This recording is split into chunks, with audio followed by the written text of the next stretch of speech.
विधान परिषदेत सुधारणा विधेयकांवर जोरदार चर्चा. आमदार शशिकांत शिंदे यांचे प्रखर मत प्रदर्शन. अर्थसंकल्पीय अधिवेशनाच्या पार्श्वभूमीवर विधान परिषदेत महाराष्ट्र नगर परिषदा, नगरपंचायती व औद्योगिक नगरी सुधारणा विधेयक 2026 तसेच महाराष्ट्र जिल्हा परिषद व पंचायत समिती सुधारणा विधेयक 2026 यावर सविस्तर आणि जोरदार चर्चा पार पडली. या दोन्ही महत्त्वपूर्ण विधेयकांवर सभागृहात राष्ट्रवादी काँग्रेस शरदचंद्र पवार पक्षाचे प्रदेशाध्यक्ष आमदार शशिकांत शिंदे यांनी अत्यंत प्रखरपणे आपली मते मांडत विविध मुद्द्यांवर सरकारचे लक्ष वेधले. चर्चेदरम्यान स्थानिक स्वराज्य संस्थांच्या अधिकारांमध्ये होणारे बदल, प्रशासकीय रचना, आर्थिक तरतुदी आणि पारदर्शकता या संदर्भात स्पष्ट भूमिका मांडली. आदेश काय काय कायदे करतात याचं जिवंत उदाहरण हे विधेयक क्रमांक 1 आहे. नंतर जिल्हा परिषदेचं दुसरं एक विधेयक क्रमांक आहे, ते सुद्धा या संदर्भामध्ये आहे. ते विधेयक क्रमांक 2 आहे. खरं म्हटलं तर मुश्रीफ साहेब, तुम्ही पण बऱ्याच वर्षापासून या सभागृहामध्ये आहे. लोकशाही ही लोकांच्या असलेल्या मतावर आणि लोकांच्या असलेल्या अधिकारातून आली पाहिजे अशा प्रकारचा आमचा एक मानस आहे. गेल्या काही वर्षापासून आम्ही बघतोय आता लोकशाही सत्ता मिळवण्यासाठी सत्तेचा अधिकार कसा वापरायचा हे जिवंत प्रत्यंतर आता ह्या वेळी पाहायला मिळतंय. कायदे फक्त आपल्या निवडणुकीच्या अधिकारातून आपली सत्ता मिळवण्यासाठी कसे उभे करायचे यासाठी राज्यपालाचा असलेला अधिकाराचा वापर कसा करायचा हे प्रत्यंतर आम्हाला या ठिकाणी पाहायला मिळत आहे. मला कळलं नाही की उद्देश मागाशी मी विचारत होतो, परंतु ह्या उद्देशाच्या संदर्भामध्ये त्यांनी सांगितलं फार छोटंसं बिल आहे.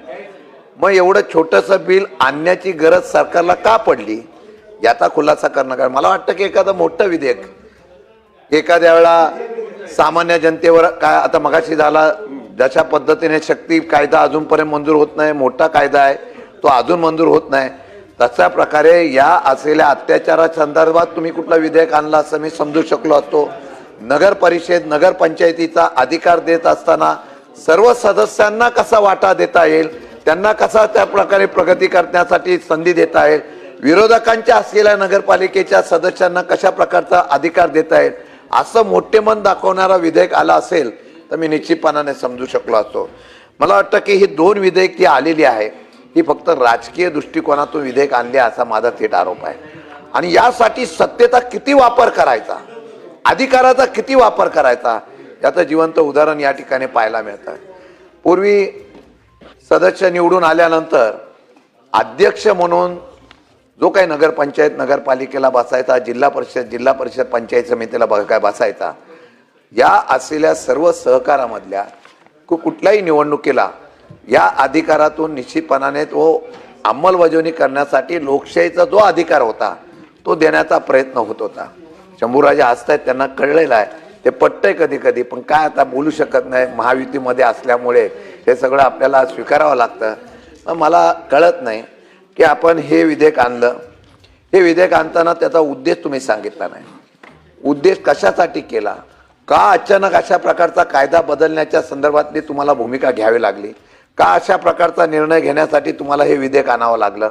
असं महाराष्ट्रामध्ये ज्या काही निवडणुका नगरपालिका नगरपंचायतीच्या झाल्या त्यामध्ये नगरपालिका नगरपंचायतीच्या निवडणुकीमध्ये कुठल्याही प्रकारचे अशा प्रकारचे निर्देश झाले हे आम्हाला कळलं नाही.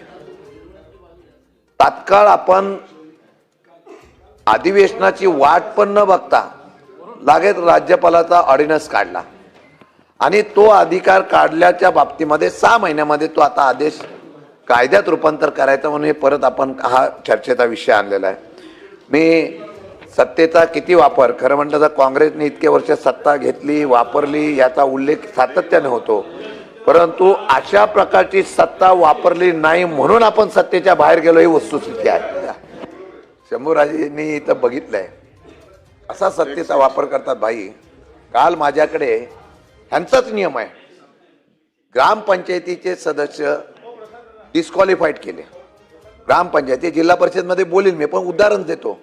ते डिस्क्वालिफाईड केल्यानंतर ते अपिलात गेले. बरं, कायदा तुमचाच आहे की ज्याला दाखला दिला नाही जातीचा त्याला 6 महिने तुम्ही मुदत दिली, हा तुमचाच कायदा आहे, तरी तुम्ही खाली डिस्क्वालिफाय केलं.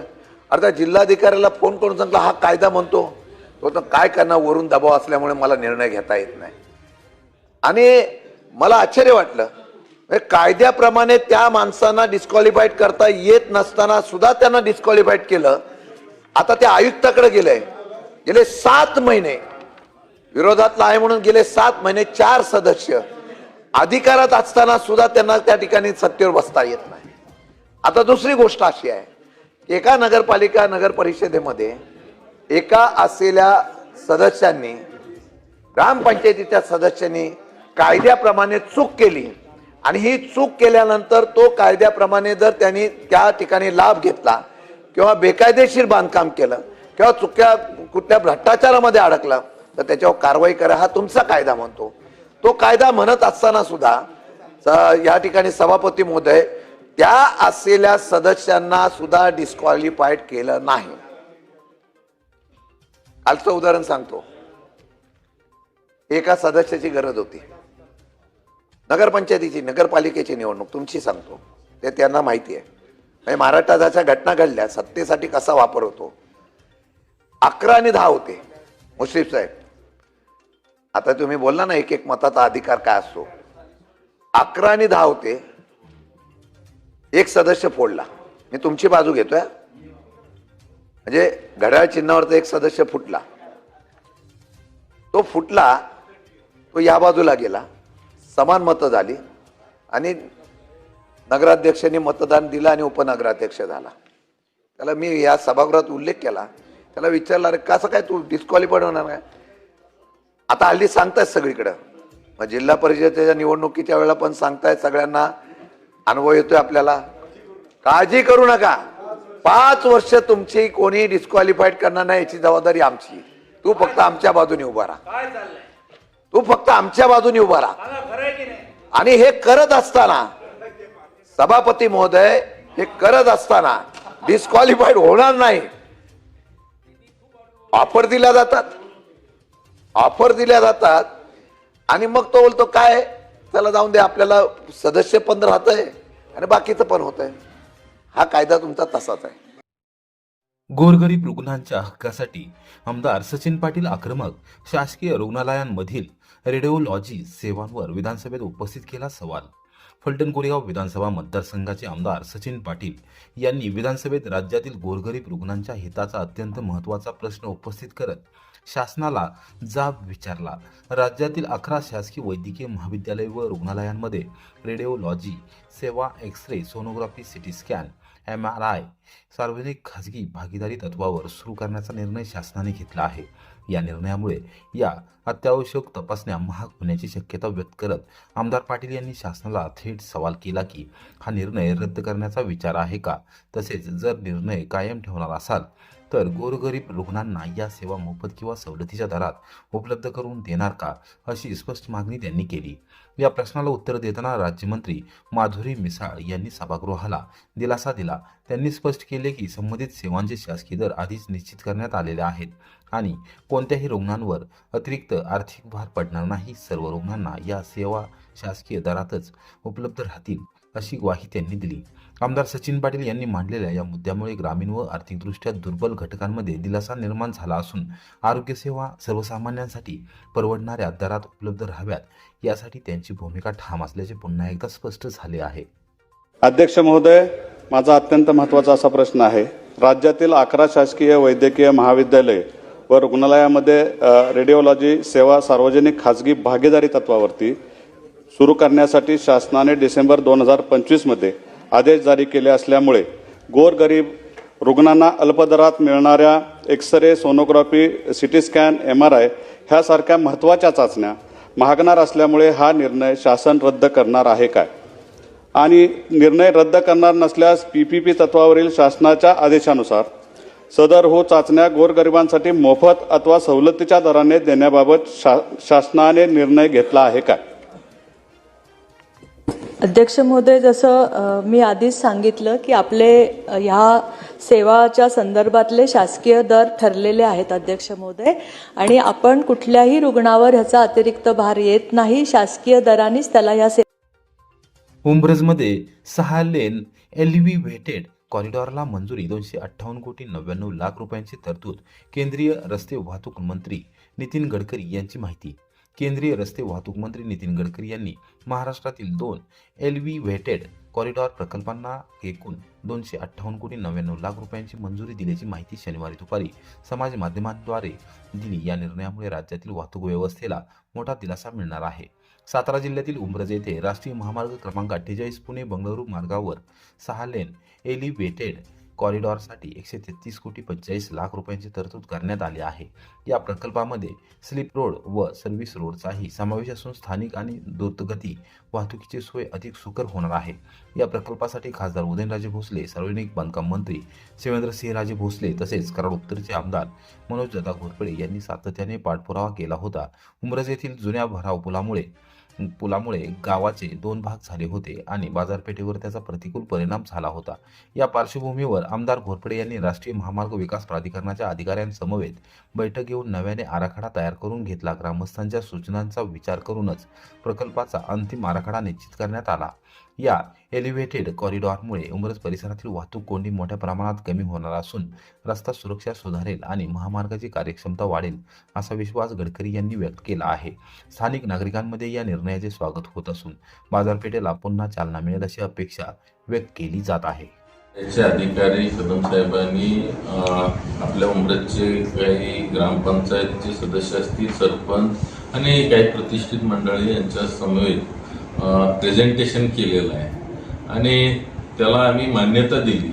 खात्रे येणाऱ्या 2 ते 2.5 महिन्यामध्ये याचं टेंडर निघेल आणि जितक्या लवकर करता येईल तितक्या लवकर आपण हे काम चालू करणार. शेतकऱ्यांना ज्या प्राथमिक सोयीसुविधा आहेत त्या लवकरात लवकर कशा देता येतील ह्याचं नियोजन आम्ही या ठिकाणी केलंय. विडणीत धुमाकूळ घालणारा रानगावा अखेर जंगलात मुक्त. वन विभागाच्या चपळ कारवाईचे सर्वत्र कौतुक. फलटण तालुक्यातील विडणी कोकरेवाडी परिसरात दहशत माजवणाऱ्या रानगाव्याला अखेर वन विभागाने यशस्वीरित्या पकडून त्याचा नैसर्गिक अधिवासात सुरक्षित सोडले.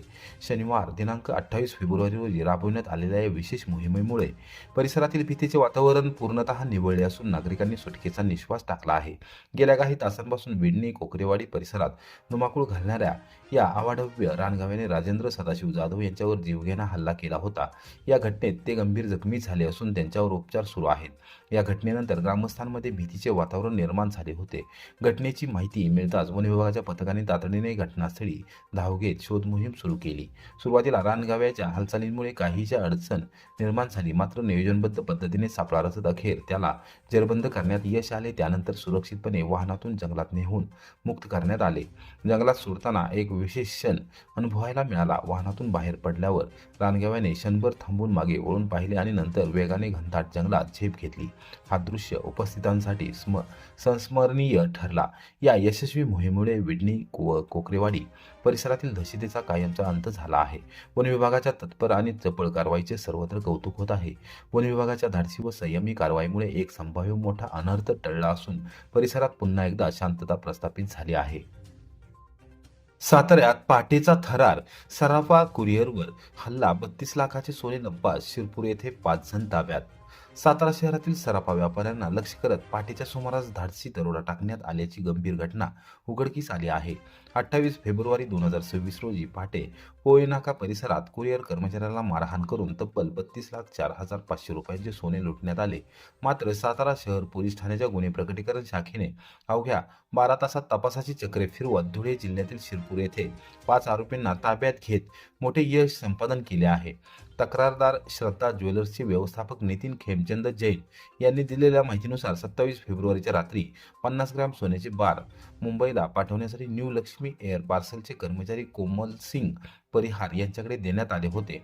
28 फेब्रुवारी रोजी मध्यरात्री 1:15च्या सुमारास पोयनाका येथील राजधानी सातारा सेल्फी पॉईंट जवळून जात असताना पांढऱ्या रंगाच्या कारमधून आलेल्या 4 अज्ञात इसमांनी कुरिअर कर्मचाऱ्याला अडवले.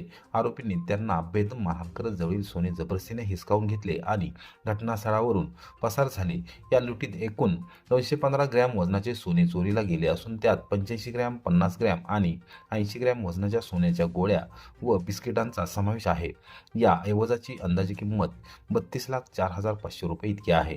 याच कालावधीत शहरातील संतोषी ऑर्नामेंट्स आणि त्रिमूर्ती गोल्ड या दुकानातील सोने ही चोरीला गेल्याची बाब तक्रारीत नमूद करण्यात आली आहे. घटनेची माहिती मिळताच सातारा शहर पोलिसांच्या गुन्हे प्रकटीकरण शाखेच्या पथकाने तात्काळ तपास सुरू केला. तांत्रिक विश्लेषण, सीसीटीव्ही फुटेज आणि गुप्त बातमीदारांच्या मदतीने आरोपींचा मार्ग काढण्यात आला. तपासादरम्यान आरोपी मध्य प्रदेश सीमेवरील धुळे जिल्ह्यातील शिरपूर परिसरात असल्याचे निष्पन्न झाले. पोलिसांनी तातडीने पथक रवाना करून स्थानिक पोलिसांच्या सहकार्याने शिरपूर येथे सापळा रचला आणि 5ही संशयितांना चितापीने ताब्यात घेतले. लुटलेले सोनेही जप्त करण्यात आले आहे.